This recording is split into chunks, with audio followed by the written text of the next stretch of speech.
Thank you for being here, for listening to what I have to say. I know most of you see this and wonder, what am I doing here listening to a comedian with a YouTube series? And yes, I'm a comedian with a YouTube series, but I urge you to take what I say into consideration. Today I wanted to talk to you about pollution, more specifically air and water pollution as a result of industrialization and urbanization. Now, in order to understand how industry has affected pollution, we need to go back to the Industrial Revolution, taking place from the later 1700s to 1800s. This revolution, starting in England and quickly spreading throughout Europe and the New World, was a time of change from heavy labor-based production to business and machinery-based manufacturing, consequently reducing the need for mass human labor.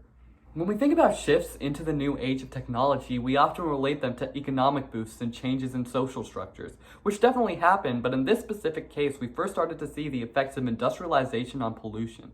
The Industrial Revolution began in England because of many reasons, one being its many water sources and abundance of routes for trade, thus making trade itself cheaper. Along with this, Great Britain was found with an abundance of raw material under its surface, most notably coal, which would power most machines that came out of this revolution. But how did coal help create machines? The biggest use of coal at the time came with the invention of steam engines. People figured out that if you use coal to heat water, the steam from this water was powerful enough to spin a turbine. This made many things from mills to boats easier than ever to use. The use of coal for the same purpose is still in effect today, leading to the air pollution I'd like to address with you. Now, the carbon that is released from coal through smog, as you know, has never been good for the environment. It's burning a hole in the ozone layer and creating toxic air conditions for everyone. Urbanization during the revolution led to the beginning of this problem when agricultural laborers weren't as much of a necessity anymore, so a large sum of people moved into cities. And what cities? Smoke hung over them and filth impregnated them. The elementary public services, water, supply, sanitation, street cleaning, open spaces, and so on, could not keep pace with the mass migration of men into the cities, thus producing, especially after 1838, epidemics of cholera, typhoid, and an appalling constant toll of two great groups of 19th century urban killers, air pollution and water pollution, or respiratory and intestinal disease. So we know that the development of cities created a large amount of pollution, but how about now? Why are you, a businessman or woman, listening to me rant about the 17 and 1800s? Well, that's because I once went to a summer camp about entrepreneurship, so I know what's up. But seriously, research shows that even to this day, pollution comes mostly from industrial processes through today's production. Now, I know that we're moving into production using natural resources like solar and wind, but why aren't many businesses able to make that conversion? Is it because, like most businessmen, you spend so much time working indoors that you've developed a fear of nature? Well, I know that as a short-term cost, making the switch to energy-efficient materials takes a lot out of your pockets, and I understand that you have a business to run, but when you look at the long-term effects of energy like solar, for instance, it's getting much cheaper to use over time than raw materials are. The same goes with wind and many other alternatives. Now let's move on to our other main source of pollution, as aforementioned before in the excerpt from Eric J. Hobsbawm's book, Water.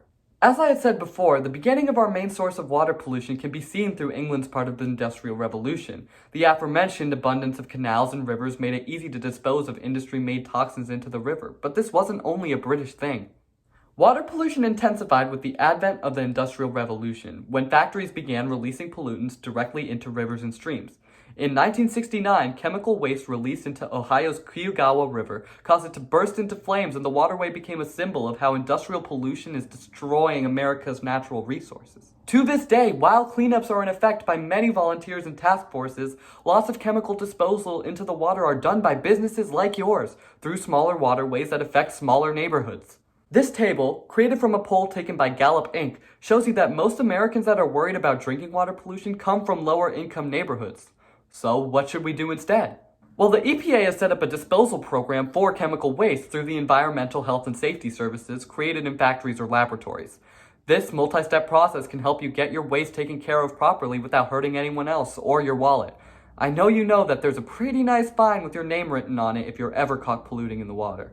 As for other countries, many solutions like that from the EPA have been put in place as ordered by the UN. And as for those that don't, we need you guys to stomp your feet on pollution. Rules need to be put in place. Businesses must have their checks. So, what are you waiting for? I'm so sorry. I just hadn't made a joke in a while, and I really needed to get that off my chest. Anyways, although it's hard to get rid of waste stretching back a couple hundred years, we need to be able to continue to change for the better. This goes socially, economically, and environmentally. I cannot stress this enough.